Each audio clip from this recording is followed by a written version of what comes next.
Versatile मेज episode 15।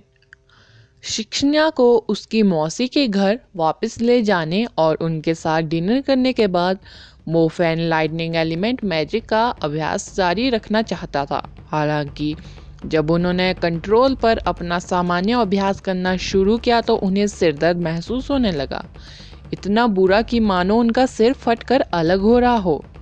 यह उस तरह का एहसास था जो 3 दिनों तक इंटरनेट कैफ़े में बिना सोए सीधे लीग ऑफ लेजेंड खेलने जैसा था। यह ऐसा था मानो उसका पूरा अस्तित्व खत्म होने वाला था। ये कैसी स्थिति है? यह निम्न आत्मा होने की भावना है। क्या यह इसलिए है क्योंकि मैंने आज 2 बार लाइटनिंग स्ट्राइक का इस्तेमाल किया? क्या लाइटनिंग एलिमेंट के जादू का अभ्यास अत्यधिक उपयोग करने के कारण मुझे आध्यात्मिक रूप से थकान हो रही है? क्या कोई गलती है? अगर हम बस मैं उस समय को गिने जहां मैंने इसे पूरी तरह से एक्टिवेट नहीं किया था, तो मैंने आज केवल 2 बार लाइटनिंग स्ट्राइक का उपयोग किया है। इससे मेरा मन पूरी तरह खत्म हो गया है, खाली हो गई है मेरी ऊर्जा। मूल रूप से मैंने सोचा था कि ध्यान करने के लिए 5 महीने का समय बिताने से मेरी स्टार डस्ट के भीतर जादुई क्षमता जबरदस्त हो जाएंगी। किसने सोचा होगा कि लाइटनिंग स्ट्राइक का सिर्फ 2 बार उपयोग करने से पूरी लाइटनिंग एलिमेंट स्टार डस्ट को खत्म किया जा सकता है? यह पूरी तरह निराशाजनक महसूस होगा। लाइटनिंग एलिमेंट की स्टार डस्ट आध्यात्मिक दुनिया में भव्य और रंगीन हुआ करती थी। 7 स्टार द्वारा परिवर्तित पर्पल चमक तारों वाले आकाश की एक सुंदर पेंटिंग की तरह थी। हालांकि अभी अंधेरे में डूबने के कारण तारे की धूल ने अपनी चमक खो दी थी। मोफेन पहले थोड़ा डर गया। सौभाग्य से जब वह ढीला हो गया और आराम करना शुरू कर दिया, बिजली तारे की धूल ने धीरे धीरे अपनी चमक को ठीक करना शुरू कर दिया। हालांकि वह बहुत धीरे धीरे था। ऐसा लगता है जैसे स्टारडस्ट पर्याप्त उज्जवल नहीं है। हर बार जब मैं मैजिक का उपयोग करता हूँ तो स्टारडस्ट अपनी चमक को थोड़ा खो देता है। जब स्टार की धूल पूरी तरह से काली होती है तो इसका मतलब है कि उसके भीतर की ऊर्जा पूरी तरह से समाप्त हो चुकी है। स्टारडस्ट में मैजिक एनर्जी होती है।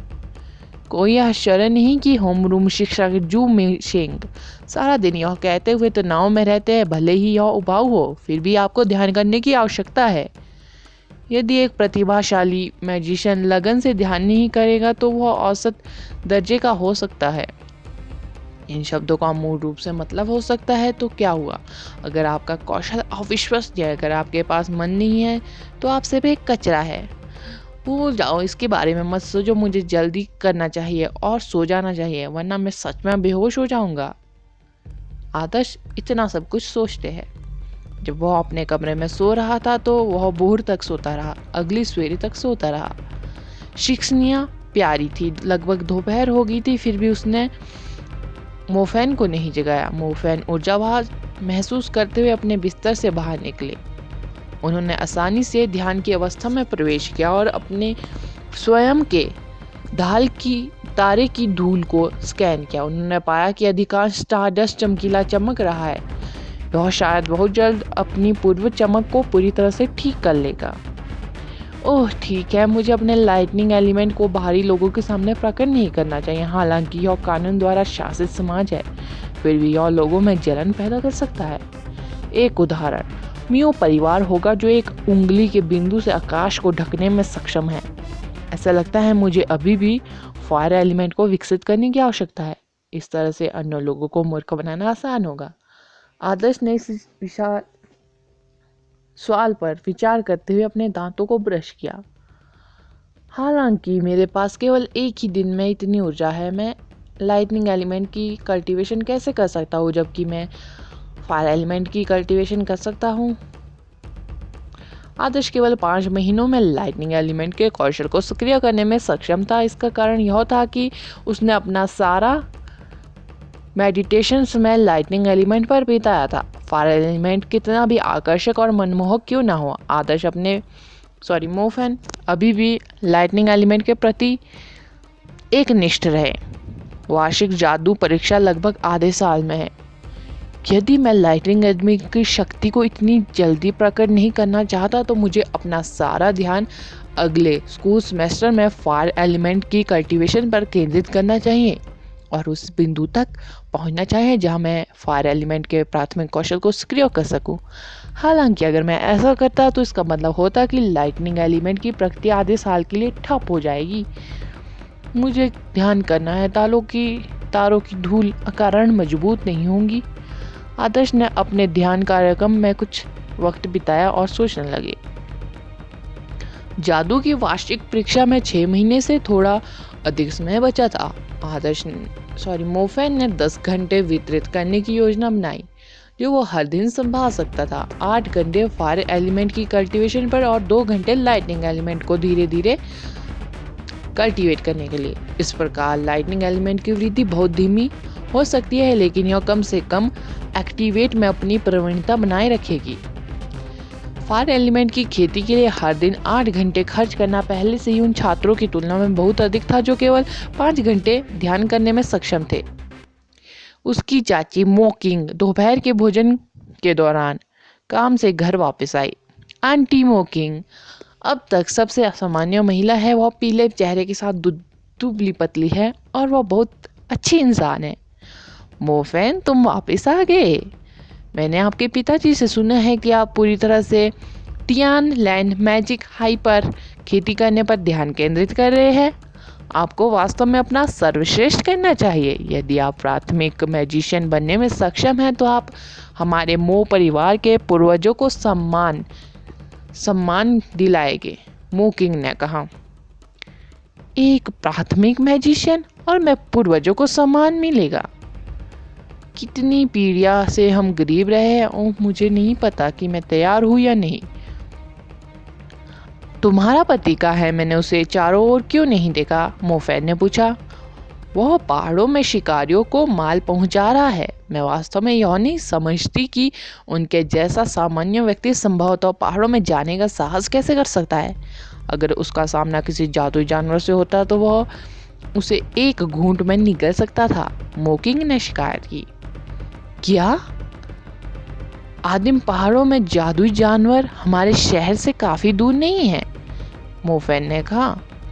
यह दुनिया उस दुनिया से अलग थी जिससे वह परिचित था। शहर के बाहर जादू की दुनिया में कई जादुई जानवर रहते थे जो मानव जाति के जीवन को खतरे में डालते थे। यहाँ तक कि उल्लेख भी नहीं है कि आम लोग उन क्षेत्रों में भोजन स्थापित करने से डरते थे। यहाँ तक कि मैजिशियन ने भी वहाँ अपनी जान गंवा दी। क्या आपने हंटर यूनियन द्वारा जारी की गई चेतावनी को नहीं देखा है? हाल ही में जादुई जानवर बेचैन हो गए हैं। हमारे बो सिटी के बाहर जादुई जानवरों के मिलने के कई संकेत मिले हैं। इस प्रकार वे विशेष रूप से सामान्य लोगों को सुरक्षा क्षेत्रों से बाहर कदम नहीं उठाने की चेतावनी दे रहे हैं, मोकिंग ने कहा। क्या यह कुछ ज्यादा नहीं है? मोफेन ने मुस्कुराते हुए कहा। हालांकि मोफेन इसके लिए नए थे, फिर भी उन्होंने बहुत सारी किताबें पढ़ी। जादुई जानवर आमतौर पर उन शहरों से बहुत दूर होते हैं जहां मनुष्य निवास करते हैं। इसके अलावा मैजिक एसोसिएशन, हंटर यूनियन और बड़े मैजिक परिवार जैसे प्रसिद्ध संगठन थे जो शहर के भीतर लोगों की सुरक्षा सुनिश्चित करने के लिए नियमित रूप से पेट्रोलिंग करते थे। तुमने इतना अध्ययन किया है कि तुम गूंगे हो गए हो। इसके बारे में सोचे, कौन सा मेयर नहीं चाहता कि उसका शहर शांति से समृद्ध हो। यहाँ तक कि अगर जादुई जानवर आक्रमण करते हैं तब भी वे कहेंगे कि घबराहट को दूर करने के लिए स्थिति उनके नियंत्रण में है। सच तो यह है, शहर के आसपास हमेशा जादुई जानवर रहे हैं। शहर के भीतर भी कुछ है, यह सिर्फ हम हैं, आम लोग वास्तव में उन्हें नहीं देखते हैं, मोकिंग फुसफुसाकर कहने लगी। मोफेन यह सुनकर हैरान रह गए, लेकिन उन्होंने फिर भी एक मजबूर मुस्कान के साथ कहा, चाची आप बहुत पागल है। छोटा लड़का, तुम अब भी मुझ पर विश्वास नहीं करोगे। फिर भी मैं आपको कुछ ऐसा बताती हूँ जो वास्तव में हुआ था। ये हुआ। यह मत कहो कि तुम्हारी चाची को सारा दिन गपशप सुनना पसंद है। तुम्हें पता होना चाहिए कि मैं अस्पताल के रसद विभाग में काम करती हूँ। हाँ, आदर्श ने सिर हिलाया। सौभाग्य से मोकिंग ने यह नहीं कहा कि वो किसी पवित्र संस्थान में काम कर रही है, वरना मोफेन की गेंदों से वास्तव में डर होता, क्योंकि वो कुछ भी नहीं जानता था। एक शाम थी जब मैं प्रभारी चिकित्सक के घावों की दवा देने गई थी। हालांकि ऑपरेशन रूम में एक व्यक्ति था जो उपचारक एलिमेंट मैजिशियन प्रतीत हो रहा था। उन्होंने हमारे डॉक्टर वांग को यह कहते हुए चबाया, पहले ही आप एक उपचारात्मक एलिमेंट अप्रेंटिस है। आपको इतना मूर्ख नहीं होना चाहिए कि आप जहरीले दलदल और जहरीले पानी में अंतर करना नहीं जानते। इसके अलावा ये लोग एक राक्षसी जादू के अधीन है, इसलिए वे बेजान दिखते हैं। जाओ जाओ यहाँ से, वहाँ बोझ मत बनो। जाओ यूनियन हंटर के लोगों को ढूंढो और उन्हें बुरी नज़र वाले मार्श जानवर को ढूंढो, वरना इस क्षेत्र में और भी घायल लोग होंगे। मोकिंग करीब आ गए। उसने मोफेन से बहुत सतर्क लहजे में बात की। जैसे ही मोफिन ने मोकिंग के हाव भाव देखे, उसे ऐसा नहीं लगा कि वह बातें बना रही है। मुझे मत बताओ जादुई जानवर वास्तव में शहर के इतने करीब है? कुछ शहर के भीतर है?